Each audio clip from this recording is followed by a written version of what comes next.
Video like जरूर कर लीजिए और ऐसे वीडियो लगातार फ्री में पाने के लिए चैनल को तुरंत सब्सक्राइब कर लीजिए और बेल आइकन को जरूर टैप कर लीजिए ताकि आगे भी सारे वीडियो आपको मिलते रहे। यूट्यूब में फॉलो करते हैं तो प्लीज ये वाला फ्री टेलीग्राम चैनल जरूर ज्वाइन कर लीजिएगा। सारे नोटिफिकेशन सारे अपडेट यहीं पे आते हैं, ध्यान रखिए। आरओ प्रीलिम्स का री एग्जाम फाइनली 27 जुलाई को होने वाला है। इसमें 62 डेज करीब आपके पास बच रहे हैं, 2 महीने का समय लगभग आपके पास शेष है। किस तरीके से अंतिम रिवीजन किया जाए, रिवीजन के लिए स्टडी फॉर सिविल सर्विस की वीडियो क्लासेस भी आ रही हैं रेगुलर बेसिस पर, आप उसका लाभ लीजिए। कुछ लोगों ने रिक्वेस्ट की थी कि लास्ट पेड ग्रुप यहाँ पर खोला जाए क्रैश कोर्स के फॉर्म में, तो पेड ग्रुप हमारा खुल चुका है, आप इसमें ज्वाइन कर सकते हैं। री एग्जाम संबंधी पूरा स्टडी मटेरियल आपको मिल जाएगा। कुछ चीज़ें जो बाकी भी थी जैसे मिसलेनियस वगैरह, यूपी का बजट वगैरह, उसका वीडियो लेक्चर जो है हमने साझा कर दिया, उसकी पीडीएफ वगैरह साझा कर दी है, ठीक है। यूनियन बजट इकोनॉमिक सर्वे के नोट्स वगैरह जो कुछ भी बाकी था सब अपडेट करके आपके ग्रुप में आ जाएगा, ठीक है। तो अब 62 दिवस में समेकित स्ट्रैटेजी क्या रखें जिससे कट ऑफ निकाला जाए, क्योंकि प्रीलिम्स का कट ऑफ निकालना आपके लिए सबसे बड़ी प्रायोरिटी यहाँ पे होना चाहिए, क्योंकि बहुत सारे लोग अब बाहर हो जाने वाले हैं प्रीलिम्स परीक्षा के बाद। जितनी पोस्ट हैं उसके 15 गुना लोग ही यहाँ पे आगे बढ़ेंगे। आपको पता है पहले 13 गुना होता था, लेकिन अब 15 गुना लोग मेंस लिखेंगे। बाकी सारे लोग बाहर हो जाने वाले। 10+ लाख लोगों ने फॉर्म यहाँ पर भरा है, सभी लोग अपीयर होंगे, क्योंकि री एग्ज़ाम है ये। पहली बार में जिन लोगों ने मौका छोड़ दिया था वो नेक्स्ट टाइम भी अटेम्प्ट करने के लिए सोचेंगे। सीरियस क्राउड हालांकि उतना कभी होता नहीं है, कई सारे वनडे एग्जाम्स वाले लोग भी इसमें आ जाते हैं। आपको यहाँ पे ये मेंटेन करना है कि जो सिलेबस की डिमांड है, कोई भी छात्र हो, चाहे वनडे एग्जाम का छात्र हो, चाहे पीसीएस आरओ की तैयारी करने वाले छात्र हो, जो इस सिलेबस से पूछे जाने वाले प्रश्न पत्र की डिमांड पूरी करेंगे वो लोग सिलेक्ट हो जाने वाले हैं। 140 प्रश्नों का यहाँ पे जीएस होगा, 60 प्रश्नों का हिंदी। अब तो कंबाइंड प्रश्न पत्र होगा 3 घंटे का, तो 200 में से आपको जो टारगेट रखना है वो क्लियर रहना चाहिए। 200 में से मेरे हिसाब से 110 115 मार्क्स यहाँ पे काफ़ी होंगे, जिस हिसाब से पेपर आ रहा है, जिस हिसाब से मॉडरेट डिफिकल्ट साइड पेपर आ रहा है, मेरे हिसाब से 110 115 यहाँ पे मार्क्स काफ़ी होंगे। आफ्टर नेगेटिव मार्किंग हटा करके डिस्प्यूटेड क्वेश्चंस वगैरह को इग्नोर करते हुए 110 से 115 मार्क्स यहाँ पे सफिशिएंट हो जाने वाले हैं, ये ध्यान रखना है। और इसमें से भी आपको ये ध्यान रखना है कि हिंदी का जो पेपर होता है उसमें से 55+ आपको चाहिए। तो जीएस पेपर ही टफ होता है, हिंदी जिस हिसाब से आ रही है, हिंदी इजी मॉडरेट टाइप ही आती है। मतलब 50+ क्वेश्चन इजी वाले होते हैं जो आसानी से किए जा सकते हैं। हमारे स्टडी मटेरियल को पढ़ करके, हमारे प्रैक्टिस रिसोर्सेज को फॉलो करके, रिवीजन करके इजी मॉडरेट पेपर जो होता है हिंदी का, इजी पेपर आप कह सकते हैं, इजी लेवल पेपर होता है, उसमें 55+ आपको लाना है। और बाकी प्रश्न आपको निकालने जीएस वाले में। जीएस वाला टफ साइड होता है थोड़ा, हमने आरओ के एग्ज़ाम में देखा 2024 में जो फेब में हुआ था, उससे पहले 2021 में जो प्रीलिम्स हुआ था, फिर 2021 का जो मेंस हुआ था आरओ का, सब पेपर टफ साइड होते हैं। आरओ के पेपर थोड़े से टफ और लेंदी साइड होते हैं, और पूरे सिलेबस से जितने भी तथ्य पूछे जाते हैं उसको इस तरीके से पूछा जाता है कि आपके क्वेश्चन गलत हो ही हो। आशा ये है कि छोटे क्वेश्चन कम होते हैं, आरओ में लेंदी मॉडरेट टाइप क्वेश्चन ज़्यादा होते हैं। अभिकथन कारण वाले क्वेश्चन की भरमार देखने को मिल रही है, सर्सन रीजन वाले कई सारे सवाल पूछे जा रहे हैं, मल्टीपल स्टेटमेंट वाले सवाल होते हैं, मैचिंग वाले सवाल होते हैं, 1 वर्ड वाले सवाल काफ़ी कम होते हैं। होगा सब इसी सिलेबस से, जो ये सिलेबस गिवन है, सामान्य विज्ञान, भारत का इतिहास, भारतीय राष्ट्रीय आंदोलन, भारतीय राजतंत्र, अर्थव्यवस्था, संस्कृति, और जितने भी मतलब 10 बिंदु में पूरा दिया हुआ है। अधुनातन राष्ट्रीय और अंतर्राष्ट्रीय महत्व की घटनाएं, उत्तर प्रदेश करंट अफेयर भी शामिल है इसमें। 110 115 लाना आपको आसान वैसे लग रहा होगा सुनने से, लेकिन एक्चुअली है नहीं। पेपर थोड़ा सा टफ साइड होता है और इसमें नेगेटिव मार्किंग का भी इफेक्ट आपको हटाना है। 2-3 क्वेश्चन हर बार डिस्प्यूटेड निकल ही आते हैं जीएस वाले में, उसका इफेक्ट भी इग्नोर करते हुए आपको आगे बढ़ना है। टफ और लेंदी क्वेश्चन को निकालने के लिए एग्जाम की डिमांड है कि आपको पूरा सिलेबस कवर होना चाहिए, आपकी अच्छी प्रैक्टिस होनी चाहिए, अच्छा रिविजन होना चाहिए। सिलेबस का कवरेज, प्रैक्टिस और रिवीजन, ये तीनों चीज़ें कंप्लीट रहेंगी तो चाहे जितने भी टफ क्वेश्चन पूछ लें, चाहे जितने भी लेंदी क्वेश्चन पूछेंगे तो सिलेबस में सही। आउट ऑफ सिलेबस तो ऐसा कुछ होता नहीं है। तो प्रैक्टिस करनी है आपको, रिवीजन करना है, इन 2 चीज़ों पर फोकस करना है। सिलेबस तो कहीं ना कहीं आपने कुछ कवर कर ही लिया होगा, जो भी सिलेबस का आपका भाग रह गया है, कोई पोर्शन रह गया आपको पढ़ना, तो आप स्टडी फॉर सिविल सर्विस के रिसोर्सेज से पढ़ सकते हैं। हमने पीडीएफ नोट्स जो दिए हैं, पीडीएफ यहाँ पे दिया है और वीडियो लेक्चर यहाँ पे दिया है। पीडीएफ और वीडियो लेक्चर यहाँ पे दिए हैं, पूरा कंप्लीट कर सकते हैं आप। कोई भी आपका पोर्शन रह रहा है, यूपी जीके रह रहा है, हिस्ट्री ऑफ इंडिया रह रहा है, भारतीय राष्ट्रीय आंदोलन रह रहा है, उत्तर प्रदेश स्पेशल रह रहा है, भूगोल रह रहा है, भूगोल बहुत इंपॉर्टेंट टॉपिक है आरओ के लिए, तो आप इसको पीडीएफ और वीडियो लेक्चर से कंप्लीट कर सकते हैं हमारे पेड ग्रुप में आकर के, और रिवीजन कर सकते हैं। रिवीजन के लिए हमने जैसे बताया कि प्रैक्टिस रिसोर्सेज को फॉलो करना है, और फिर जहाँ पे गलती है उसको आपको सुधारना है, वापस से जाना है स्टडी मटेरियल पे और उसको रिवाइज करना है, ठीक है, हमारी टेस्ट सीरीज जो है लगातार अवेलेबल है। टेस्ट सीरीज का भी ग्रुप चल रहा है, केवल टेस्ट सीरीज भी आप ज्वाइन कर सकते हैं। सब्जेक्ट वाइज हमने कंप्लीट नोट्स दे दिए हैं, इसीलिए आप कोई भी चीज़ का वेट नहीं करना है आपको कि ये चीज़ इस तारीख को दी जाएगी या फिर कोई भी मॉड्यूल वाला सिस्टम, ये सब हमने हटा दिया है। सब्जेक्ट वाइज टोटल PDF आपको दे दी है, सब्जेक्ट वाइज आप तैयार करिए, 2-2 3-3 सब्जेक्ट लेकर के डेली बेसिस पर रिवीजन करिए, यही यहाँ पे आपको करना है। प्रैक्टिस रिसोर्सेस में टेस्ट सीरीज है हमारी, 1 जून से आपकी शुरू हो जाएगी लेटेस्ट पेड ग्रुप में, और जो पहले के पेड ग्रुप है उसमें ऑलरेडी दी जा रही है। ये टेस्ट सीरीज है, ठीक है, 1 जून से शुरू होकर के हिंदी के सेक्शनल टेस्ट पहले होंगे, 12 टेस्ट टोटल, और फिर GS के टेस्ट होंगे। GS के टोटल 12 टेस्ट हैं, 7 जून से लेकर 13 जून तक। फिर जो है ROR में फुल लेंथ टेस्ट होंगे 14 जून से लेकर के यहाँ पे 11 जुलाई तक, 12 जुलाई से 16 जुलाई तक यहाँ पर रीजनिंग वाले टेस्ट हैं। टोटल आप जो है सारे टेस्ट अटेम्प्ट कीजिएगा। पेड क्विज के क्वेश्चंस और ये टेस्ट सीरीज के सारे क्वेश्चन लगाने हैं। पेड क्विज और टेस्ट सीरीज सारे के सारे क्वेश्चन लगाने की यहाँ पर आपको कोशिश करनी है। अब आप सोचेंगे कि एक टेस्ट सीरीज लगाने में सर हमको पूरा दिन लग जाता है, तो हम कैसे तैयार करेंगे? आपको टेस्ट सीरीज अब इस तरीके से लगानी है कि क्वेश्चन और जो उसका आंसर है और जो एक्सप्लेनेशन है उसका इस्तेमाल स्टडी मटेरियल के तरीके करना है। आपको क्वेश्चन देखना है, उसमें क्या कॉन्सेप्ट पूछा गया है। हिस्ट्री ऑफ इंडिया क्वेश्चन है तो किस चैप्टर से किस टॉपिक से पूछा गया है और क्या फैक्ट पूछा गया है। क्या फैक्ट आपको आता है या फिर नहीं आता, इससे फ़र्क नहीं पड़ता है, बस आपको एक बार रिवाइज कर लेना है कि अच्छा ये फैक्ट अगर एग्जाम में आएगा तो हम गलत नहीं करें। ठीक, जैसे किसी वंश का फाउंडर उससे पूछा है तो आप ये याद कर लीजिए कि उस वंश का फाउंडर कौन है, अंतिम शासक कौन है, उस वंश की महत्वपूर्ण उपलब्धियाँ क्या है, क्या उस वंश ने कोई महत्वपूर्ण स्थापत्य कहीं पर बनवाया है। ठीक है, तो बस रिवीजन और प्रैक्टिस पे फोकस करना है यहाँ पे। अब कोई स्कोर वगैरह नहीं आपको एनालिसिस करना है, क्योंकि स्कोर अब डायरेक्टली आप लोग करेंगे अपने एग्जाम में।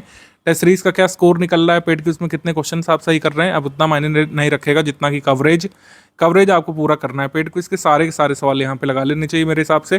कोशिश करिए कि अब डेली बेसिस पर थोड़ा सा टारगेट बढ़ाइए। यहाँ पर डेली बेसिस पर 250-300 क्वेश्चन यहाँ पे लगाने की कोशिश करिए, जिसमें 100 हिंदी वाले सवाल हों। 250 से 300 अब आपको करना ही करना है, GS और हिंदी मिला करके।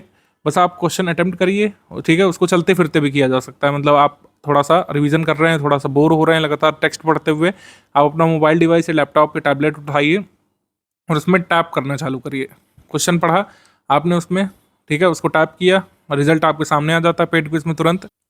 अब जैसे पेड क्विज ग्रुप आपने खोला, इस तरीके का इंटरफेस आपके सामने होगा। मोबाइल डिवाइस में थोड़ा सा अलग होता है, टैबलेट में इस तरीके का होता है। आपको क्वेश्चन पढ़ना है, आपको आंसर करना है। सभी गतिशील वस्तुएं अपनी गति के कारण किसी कार्य को करने में सक्षम है। स्थितिज ऊर्जा गतिज ऊर्जा होती है। तो इसमें अगर हम जैसे मान लीजिए मैंने C किया तो C हमारा सही उत्तर है। इसका मतलब कथन एक सही है, कथन दूसरा यहाँ पे गलत है। ठीक, इस तरीके से आप अटेम्प्ट करते जाइए। कोशिश करिए कि 1 घंटे के भीतर 100 क्वेश्चन निकालने का टारगेट रहे। धीरे धीरे स्पीड बनेगी बिल्कुल। कई सारी चीज़ें आपकी पढ़ी हुई हैं। ग्रीन रिवॉल्यूशन के बारे में कौन सा कथन गलत है या सही नहीं है आपसे पूछा है, ठीक है। तो जैसे यहाँ पे हमने यहाँ पे लगाया A, हरित क्रांति ने किसी भी क्षेत्रीय विषमता के ना होने को सुनिश्चित किया। तो A वाला यहाँ पे सही था, जबकि मैंने चूज़ किया C वाला, ये रॉन्ग हो गया, यहाँ पे क्रॉस लग करके आ गया। तो बस मुझे ये देख लेना है कि हरित क्रांति के बारे में कौन सा स्टेटमेंट यहाँ पे सही नहीं था। किसने क्षेत्रीय विषमता के ना होने को सुनिश्चित किया, ये यहाँ पे सही नहीं था, क्योंकि क्षेत्रीय विषमता बढ़ी थी हरित क्रांति से, बड़े किसानों को लाभ हुआ था। देखिए, जैसे क्वेश्चन आ रहे हैं आजकल अभिकथन कारण वाले, वैसे ही हम ज़्यादातर यहाँ पे करा रहे हैं, क्योंकि नॉर्मल क्वेश्चन तो कोई भी करा सकता है। हम यहाँ पर वो क्वेश्चन करा रहे हैं जिसमें आपको प्रैक्टिस हो जाए। अभिकथन कारण वाले इतने सवाल पूछे जाएंगे, करीब मेरे हिसाब से 20-22 तो होंगे ही आपके 140 क्वेश्चन वाले GS पेपर में, 20-22 से कम नहीं रहने वाले। तो काफ़ी अभिकथन कारण वाले क्वेश्चंस की प्रैक्टिस हम यहाँ पे करा रहे हैं लगातार।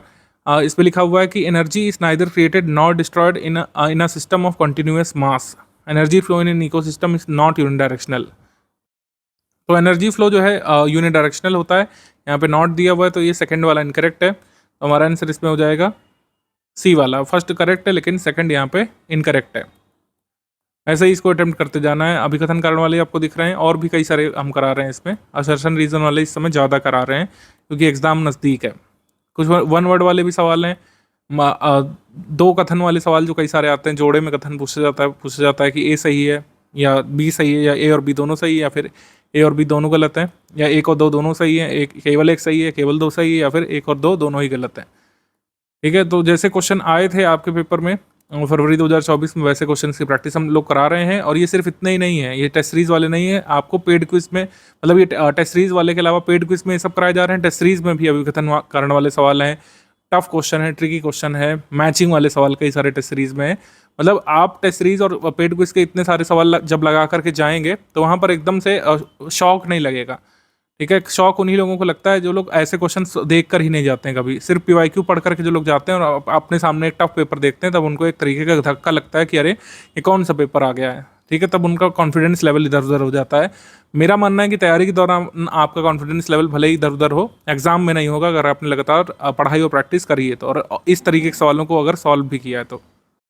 इसलिए पेड क्विज और टेस्ट सीरीज के सारे सवाल लगाइए, कोशिश करिए कि जो है 250 से 300 MCQ डेली बेसिस पर आप सॉल्व करें, और टेस्ट सीरीज और पेड क्विज मिला करके 400 MCQ डेली बेसिस पर सॉल्व करें। पेड क्विज वाला तो टैप टैप करके आपको देना है, मतलब जो है आप टच करते जाइए अपनी स्क्रीन को, आंसर उस पर होता जाएगा। टेस्ट सीरीज में भी बहुत ज़्यादा यहाँ पे दिमाग मारी करने की ज़रूरत नहीं है, एक छोटा सा डमी OMR ले सकते हैं, चाहे तो OMR ना भी ले, आप एक ब्लैंक पेज ले लीजिए, ब्लैंक पेज, और उसमें सिंपली जो है टिक मार्क करके, टिक को क्रॉस करके अपना उत्तर लगाते जाइए कि आपने टिक मार्क किया वो सही है गलत है, एक बार देख लिया एक्सप्लेनेशन, बाद में पढ़ लिया उसका। ठीक है, तो इस तरीके से आप जो है टेस्ट सीरीज अपनी लगाइए, मतलब कुल मिलाकर के फैक्ट्स का रिवीजन हो जाएगा। टेस्ट सीरीज में पूरे सिलेबस के मोस्ट इंपॉर्टेंट फैक्ट्स का रिवीजन उन्होंने कराया है, ऐसा ही पेड क्विज में किया है, तो आपका पूरा रिवीजन इससे हो जाएगा। पेड क्विज और टेस्ट सीरीज पर लगातार फोकस करना है। करंट अफेयर के लिए जैसे कुछ लोग दिक्कत में आ रहे हैं, करंट अफेयर के लिए मैं बता दूं आपको, करंट अफेयर का पापा वीडियो हमेशा की तरह आता है, ये स्टडी फॉर सिविल सर्विसेज की लीगेसी है। करंट अफेयर जिसमें नेशनल इंटरनेशनल हम लोग कवर करते हैं, पूरा पापा वीडियो आपको मिल जाएगा एक निर्धारित समय पर। एग्जाम से करीब 15-17 दिवस पहले हम रिलीज़ कर देते हैं यूट्यूब पर फ्री ऑफ कॉस्ट, और इसकी PDF हालांकि पेड ग्रुप के मेंबर्स को मिल जाती है। तो जिन लोगों का भी करंट अफेयर नहीं तैयार है, आप लोग एक काम कर सकते हैं, थोड़ा सा अगर रुक सकते हैं तो आप रुक जाइए। ठीक है, करंट अफेयर का पापा वीडियो और पापा PDF जो हमारी टीम तैयार कर रही है वो आपको मिल जाएगी, और उसी से लगभग सारे सवाल आप लोग कर ले जाने की स्थिति में रहेंगे एग्जाम में। पापा वीडियो मिल जाएगा पेड ग्रुप मेंबर्स को, अब मतलब फ्री वीडियो सब्सक्राइबर्स को, और PDF मिल जाएगी पेड ग्रुप मेंबर्स को। PDF को परचेज करने का भी ऑप्शन रहेगा एप्लीकेशन में, तो आप उसको देख लीजिएगा। करंट अफेयर का इस तरीके का ऐतिहासिक रिवीजन इस बार कराएंगे कि जितने भी छुपे हुए तथ्य होते हैं UPSC पूछने की कोशिश करता है, सबको जो है हंट डाउन हम लोग करेंगे। हमारी टीम लगातार इसमें अभी से काम कर रही है। वीडियो भले ही एग्जाम से 15-17 दिवस पहले मिलेगा, लेकिन इस तरीके का इस बार रिसर्च हम करना चाहते हैं कि कोई भी क्वेश्चन करंट अफेयर का आपके एग्जाम में मिस ना हो, हमारे वीडियोज़ में से, हमारी पापा PDF में से। जो पेड ग्रुप मेंबर्स हैं उनको पापा PDF मिल जाएगी, और जो यूट्यूब में हमारे भाई बहन देख रहे हैं उनको पापा वीडियो तो हर बार की तरह मिलेगा ही मिलेगा। ऐसे उत्तर प्रदेश करंट अफेयर का जो मंथ वाइज आ रहा है उसको कवर करते जाइए, और जो लोग करंट अफेयर अभी से पढ़ना चाहते हैं वो लोग पूछ रहे हैं, तो मंथ वाइज जो है वीडियो हमने दिया है, month wise PDF paid group member को मिली है, उसी को पढ़ते रखते रहिए। जितना मंथ वाइज तैयार करेंगे उतना ही लाभ आपको मिलेगा, उतना ही करंट अफेयर का पापा वीडियो आप रिटेन कर पाएंगे, क्योंकि पापा वीडियो में कोई ऐसा तो है नहीं कि बहुत अलग इन्फॉर्मेशन हम लोग डाल देंगे। पापा वीडियो में इसी मंथली PDF से ही छांट करके चीज़ें होती हैं, तो आप जब मंथ वाइज तैयार कर चुके होंगे तो पापा वीडियो में एक तरीके का बढ़िया रिवीजन हो जाएगा। ऐसे ही जो लोग स्टडी फॉर सिविल सर्विसेज की month wise current affair PDF तैयार कर रहे हैं, करंट अफेयर की पापा PDF जब मिलेगी तो एकदम वो वाला मैटर होगा जो आपको एग्जाम के लिए तैयार करना है। ऐसा मैटर जो अब एग्जाम के लिए 27 जुलाई के लिए गैर जरूरी हो चुका है, या फिर बहुत पुराना ऐसा तथ्य जिसके पूछे जाने की संभावना नहीं है, उसको पापा वीडियो और पापा PDF से हम लोग हटा देते हैं। तो ये करंट अफेयर की तैयारी वाली बात हो गई। इसका लाभ सभी को मिल जाएगा, जो लोग हमारे फ्री यूट्यूब सब्सक्राइबर्स हैं उन्हें भी, और जो लोग पेड ग्रुप में आए हैं उनको तो पापा PDF मिलेगी। ये वाला जो टॉपिक है इस पर ध्यान देने की ज़रूरत है। कुछ लोग 2024 वाला पेपर दे करके आए एक्चुअली फेब मंथ में, तो उनके दिमाग में एक तस्वीर बनी हुई है कि उनको ज्योग्राफी क्वेश्चन ज़्यादा देखने को मिले थे। ठीक है, Indian geography, world geography, human geography के, इकोनॉमिक ज्योग्राफी के काफ़ी सारे सवाल आए थे, हिस्ट्री के 18 सवाल आए थे, ठीक है, साइंस के 15 सवाल आए थे, पॉलिटी के 10 सवाल आए थे। अब इसमें पूरा का पूरा ब्रेकअप बदल सकता है इस साल री एग्ज़ाम में। ऐसा हो सकता है कि हिस्ट्री से 26 सवाल आ जाएँ, या फिर ज्योग्राफी से 13 ही रह जाएँ, या फिर पॉलिटी से 16 आ सकते हैं, साइंस से 20 आ सकते हैं, 22 आ सकते हैं। तो ये पूरा का पूरा बदल के रखा जा सकता है। इस वजह से तैयारी के दौरान ऐसी कोई उपधारणा नहीं बनाइएगा कि जैसा 2024 वाले में आया था उसी हिसाब से हम प्रिपेयर करेंगे, ऐसा नहीं करिएगा। पूरा सिलेबस तैयार करिएगा। इसीलिए जैसे आर्ट कल्चर और यूपी करंट अफेयर से कम सवाल आए थे, लेकिन इस बार ऐसा हो सकता है यूपी जीके से कम सवाल हो जाए, यूपी करंट अफेयर से ज़्यादा सवाल आ जाए। तो हर एरिया को इस तरीके से पॉलिश करके जाना है आपको कि आपका कट ऑफ निकले। कट ऑफ का टारगेट वही है कि अगर आपने यहाँ पर 65-70 सही सवाल निकाली है, निगेटिव मार्किंग और गलत वाले सवालों को हटाने के बाद 140 में से, और हिंदी में जो आपका हमारा प्री डिटरमाइंड टारगेट है 55+ का, वो अचीव हो गया तो आसानी से कट ऑफ निकाला जा सकता है। लेकिन ये आसानी शब्द कहने में आसान लगता है, ठीक है, बताने में आसान है, लेकिन इसको पूर्ति तक ले जाने के लिए जुटना पड़ेगा। 62 दिवस जो बचे हुए हैं, अच्छे से इसमें तैयारी की ज़रूरत है। आपको अच्छे से रिवीजन करना पड़ेगा यहाँ पर सभी टॉपिक्स का। जितना भी स्टडी मटेरियल दिया गया है उसको रिवाइज करने के लिए और जितना भी प्रैक्टिस रिसोर्स दिया गया है उसको प्रैक्टिस करने के लिए अब दिन में कम से कम आपके 8 से 10 घंटे व्यतीत होने ही चाहिए, तभी हो पाएगा। आप लोग बहुत बड़ी रेस में आप मान लीजिए कि जा रहे हैं, भले ही जो कॉम्पिटेंट रेस करने वाले हैं बहुत लिमिटेड संख्या में होंगे, लेकिन अगर आपको इस लाइन के इस पार जाना है, यहाँ पर सारे लोग रुक जाएंगे और ये कट ऑफ वाली लाइन है, इसको पार करके लोग मेंस लिखने जाएंगे।